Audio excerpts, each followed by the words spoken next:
Du prophète Mohammed, Rajab est le mois grandiose de Dieu. Aucun des mois ne l'approche du point de vue de son caractère sacré et de ses faveurs. Le combat contre les incroyants durant ce mois est interdit. Voyons, Rajab est le mois de Dieu, Sha'ban est mon mois, et Ramadan est celui de ma nation.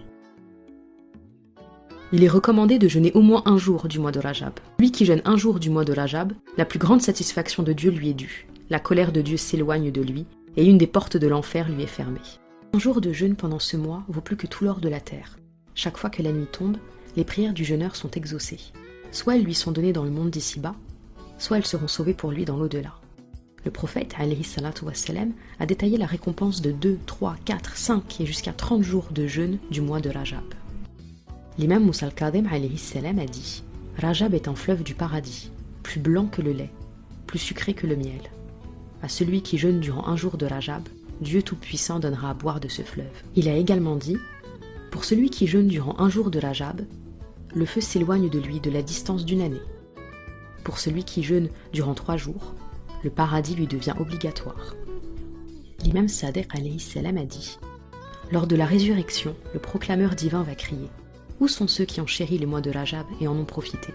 Puis de cette foule nombreuse, un groupe se lèvera, dont la lumière de leur visage illuminera l'endroit. Sur leur tête, des couronnes incrustées de saphir.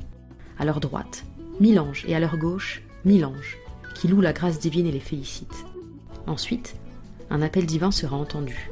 « Ô mes serviteurs, je vous donne une place haute et des dons abondants, et je vous fais séjourner dans un lieu où les fleuves traversent, et vous y serez pour toujours, parce que vous jeûniez volontairement pendant un mois que j'ai élevé. » Après, il dira « Ô mes anges, accompagnez mes serviteurs, les hommes et les femmes. » L'imam Sadiq alayhi salam a ajouté « Cette récompense sera accordée à celui qui jeûne même un jour, que ce soit au début, au milieu ou à la fin du mois de Rajab. » Notre cher prophète alayhi salatu wassalam a dit « Le Seigneur Tout-Puissant a nommé un ange sous le nom d'inviteur, qui appelle chaque soir du mois de Rajab et jusqu'au matin.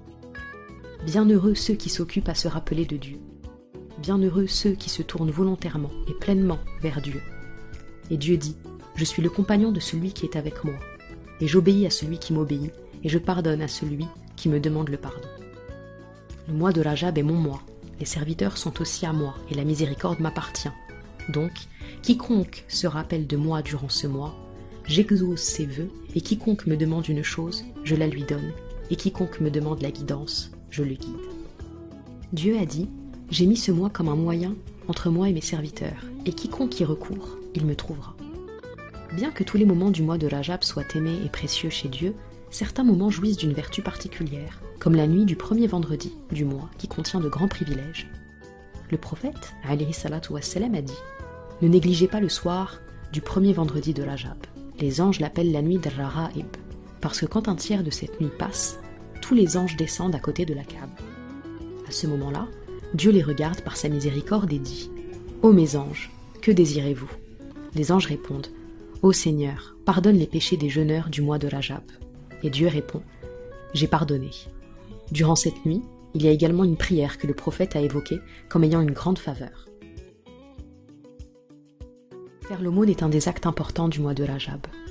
L'imam Sadiq alayhi salam raconte de ses nobles ancêtres et de l'imam Ali alayhi salam « Quiconque donne l'aumône pour l'amour de Dieu durant le mois de Rajab, Dieu l'élève, de sorte que nul œil n'a vu et nulle oreille n'a entendu, et qu'il ne vint à nul cœur humain jusqu'alors. » Certains événements ont eu lieu durant ce mois et ont contribué à sa noblesse et générosité. Il y eut la naissance de l'imam Ali al-Naqi alayhi salam, ainsi que son décès, mais aussi la naissance de l'imam al-Jawad alayhi salam, la naissance de l'imam Ali alayhi salam, le martyre de l'imam Moussa alayhi salam. Le 27 de Rajab est également la veille du jour d'anniversaire de la mission prophétique. C'est une nuit très bénie et très méritoire.